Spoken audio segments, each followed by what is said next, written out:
Dandadan Season 1 was absolutely fantastic. All 12 episodes of it were absolute perfection, bringing one of the best manga in the last couple years to life beautifully. And naturally, like many other people, I was excited for Season 2 to drop. And well, it now has. And while only 4 of its, I'm guessing 12 episodes are out right now as the recording of this video, I just can't help but want to talk about it because the current arc that it's adapting was one of my favorite in the manga, and I wanted to see how they were doing it justice here in the anime. And I'm happy to say that they are absolutely killing it. So, let's talk about it. The first thing I'd like to talk about is I really like what they did with the new intro. You see, I was a little bit concerned about it because the intro for the first season was so good. The song was amazing, the animation was beautiful, it had such a weird vibe that captured the weirdness and the feeling of extraterrestrials and cryptids that the series has, and I was a little concerned that maybe the next opening wouldn't live up to the hype, but I'm happy to say that it has. Not only is the song an absolute banger, it included a really cool detail that I did not notice the first time around. You see, when I went to reread the arc with the Kito family and the Great Serpent for this video, I noticed something about it that I didn't before. When Okarun and Momo see Taro reuniting with Hana in the junkyard, Taro says that Hana fills his world with color where it had previously been gray. And after he says this, Okarun takes his words to heart as he's inspired by them to pursue Momo the same way that Taro pursues Hana.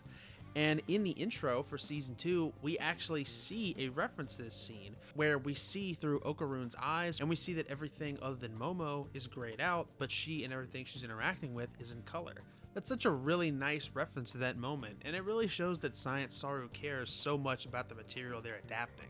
It doesn't feel soulless at all. You can tell that both this intro and the show itself were made by people who clearly care about the source material, and you just love to see that.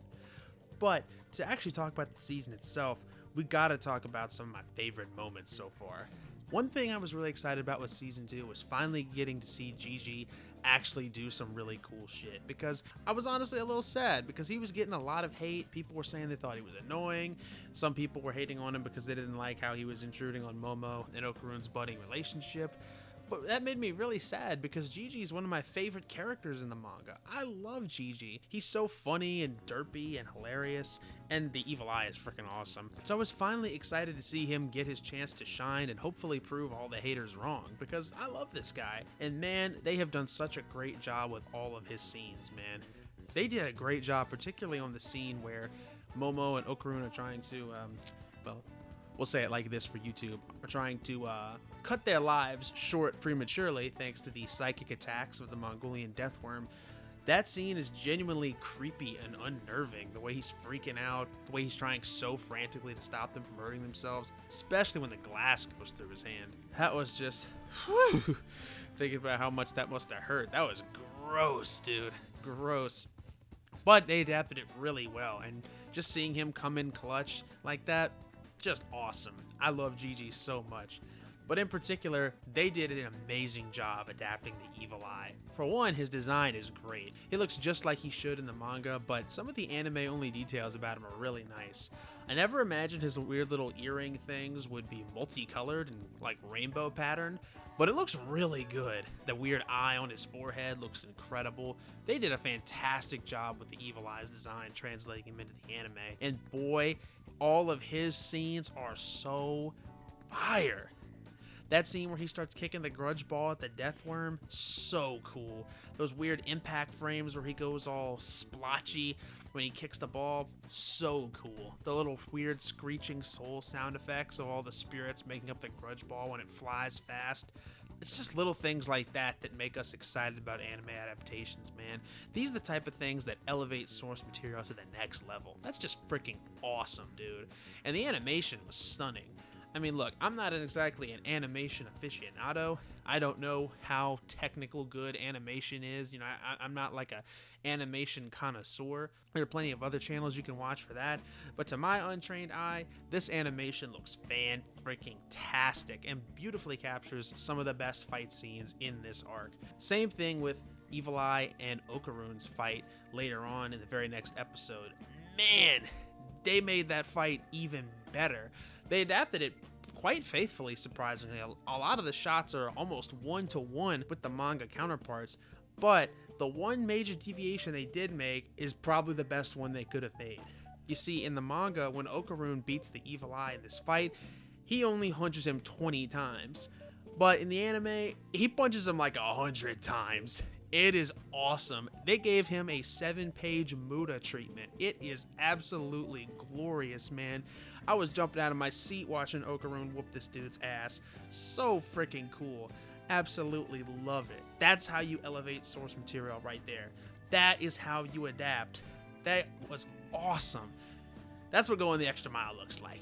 Completely awesome. Loved it.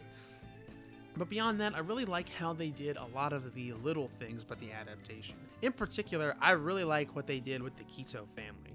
They're some of the creepiest and most unnerving characters in the manga because of how they look and of course what they do. Yeah, that scene with Momo and the Kito family men in the bathhouse. Yeah, that scene was really uncomfortable and very creepy in the manga. Still is in the anime. And even more so because of how they did the Kito family's designs. In the manga, I mean, other than their weird features, their actual physical features, they look pretty normal as they can be. But in the anime, their creep factor is upped a lot because unlike normal people in the show, they have weird gray skin and glowing yellow eyes. They almost look freaking demon possessed. Every scene they're in is just so uncomfortable. Their scenes were, like I said, their scenes were uncomfortable in the manga, but in the anime, all the more so. They did a great job making them just creepy as hell. They are some really cool villains. I really like the Kito family. But it's just little things like that really have made this anime adaptation so good. Same thing with the Mongolian death worm. It just looks fantastic.